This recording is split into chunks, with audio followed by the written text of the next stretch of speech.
Abbie Eaton. I'm a British racing driver and this is my story.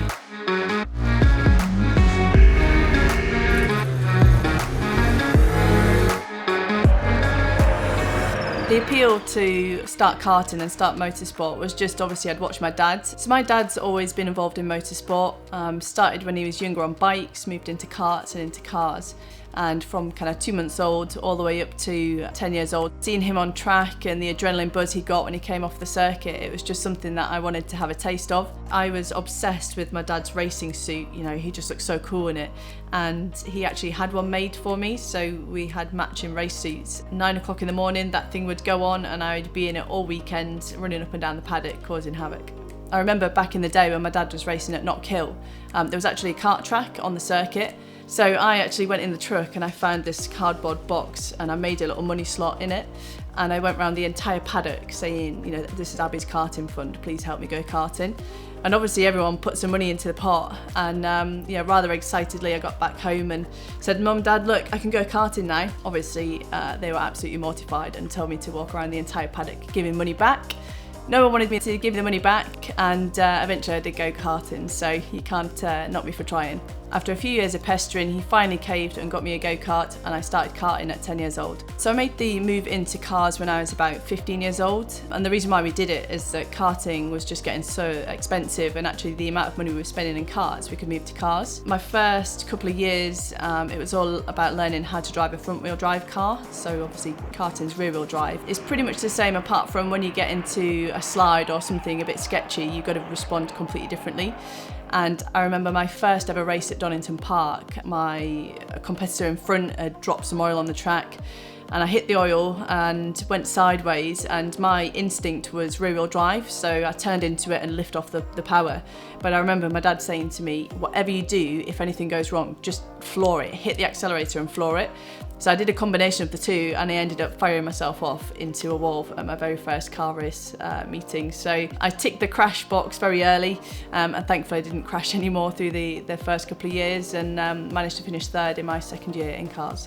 So I think one of the toughest parts about being a racing driver is the amount of work you have to put in that people don't really realise. You know, they see all the glamorous side of it and, you know, turning up to tracks and racing these beautiful cars and, you know, in the big swanky transporters and stuff. But actually the reality of it is, you know, there's a lot of hours put in beforehand with, you know, sponsorship meetings, hunting down investors, a lot of time spent in the gym to make sure you're physically fit enough. I think probably the biggest thing that I love about motorsport is the adrenaline rush that you get. When you're sat on the grid and the lights are on the gantry and you kind of sat and your heart's going mental, there's always a little split second where I'm thinking, why am I putting myself through this? You know, you feel sick, you feel nervous, but as soon as the lights go out, you know, that adrenaline buzz you get is amazing, and especially if you win the race and you come in and you feel like you can take on the world. So W Series broke a load of records when it was kind of announced in the kind of publicity it generated. You know, I put my hand up and said that I was one of the negative reviews about it to start off with, and you know, I was worried that is it the right way to go? You know, I've won championships against guys and girls, and I just didn't really feel the need to race against, you know, just women only. You know, I want to race against the best drivers. But actually, having watched the full year go ahead and seeing that, you know, there really is no money spared on the championship. It's got fantastic resources. The people involved are amazing. The cars, the F3 cars are incredible as well, and it's just a fantastic opportunity. And the end goal of W Series is to try and get more females competing. It's a perfect kind of training ground to get females ready to jump back into the wider world as well.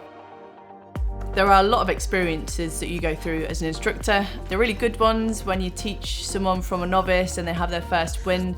And also the really bad ones where you just want to get out of the car ASAP. A really good feeling of instruction that I've had was I've actually started instructing a lady who's paralysed from the chest down, Neris Pierce, just kind of bringing her into the world of motorsport and just seeing how she's get on, you know, with the hand controls, and it's just been really rewarding seeing her get to grips with it. And she's going to have her first race weekend in a couple of weeks at Silverstone. So yeah, that was a really rewarding thing to be involved with, and I actually get to race with her as well. So maybe we'll come back with a pot.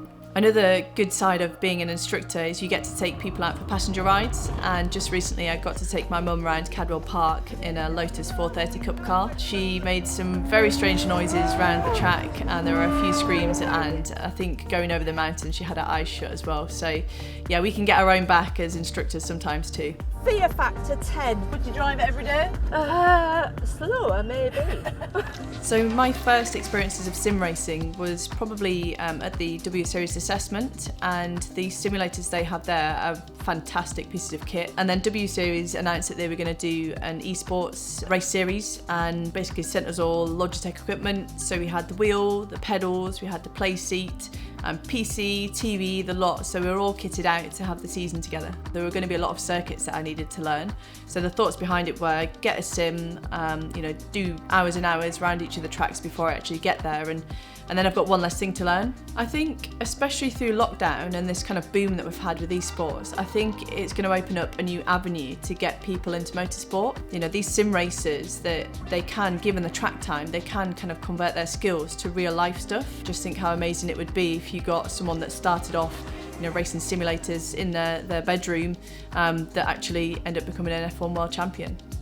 So in 2018, I was approached by the producers of the Grand Tour to just come and try out for them, essentially. Got invited down to the test track, and there was basically 6 cars lined up, and it was, jump in this and drive it as fast as you can. They wouldn't tell me what it was for, but obviously, there's really only going to be one job role that entitles stuff like that. At that time, I wasn't actually racing, so in my mind, I was either going to be in a tree or I was going to be the fastest around that track. Managed to do a good job, and they invited me back a couple of weeks later to do a little bit more driving with them, a little bit more kind of camera work with them.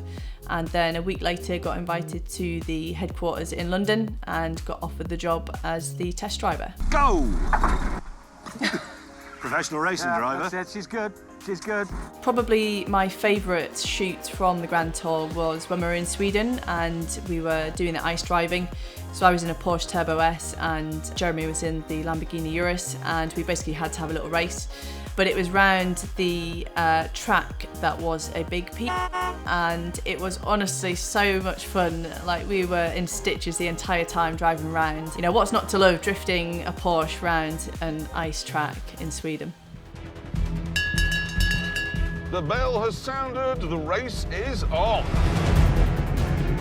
So I think probably my most memorable moment on circuit was in 2014. It was the last year that I actually raced in a family-run team. So Dad built the car, my dad engineered it, and my uncle was the team manager, my mum was the bacon sandwich maker, that's the most important job, and Chris, a good family friend, was the mechanic as well. So it's something that was quite a personal thing to be kind of involved with. Got to the last round at Donington Park and I was actually 17 points in the lead of the championship, and all I needed to do really was to finish the 2 races. But of course that didn't happen. In race 1 we ended up with an engine failure, ended up not finishing the first race, didn't have a spare engine, so my dad rang the salvage yard just down the road and they had a smashed up MX-5, so we shipped that across, and basically overnight we swapped the road engine into the race car. Never tried this engine out, had no idea what it was going to be like, but fingers crossed, and we went out on track. I started in last position and I basically needed to finish kind of up in the top 4 or just behind the guy that was second in the championship. Didn't think really that I was going to achieve it, so I just said to Dad, look, I just want to go out and enjoy myself. Ended up being fastest car on the track by about 1.5 seconds and managed to get up to just behind the second place guy, and I thought, right, that's it, I can relax now. I'm just going to sit here, keep out of trouble and just come home and I'll win the championship. But someone else on track had other ideas and actually hit me off the circuit. I've gone from, yes, I'm going to win it, oh, my engine's blown up, no, I'm not going to win it, oh, we've got another engine, maybe I'll win it, and it was just a roller coaster.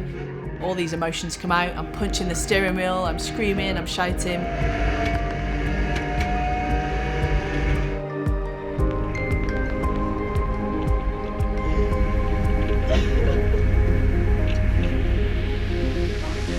Eventually I ended up winning the championship by 1 point, and that 1 point was the fastest lap that I got during that last race. So yeah, that was probably the most rewarding feeling I've ever had, as well as being the most stressful.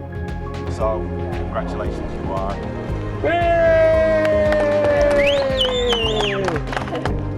Yeah, no.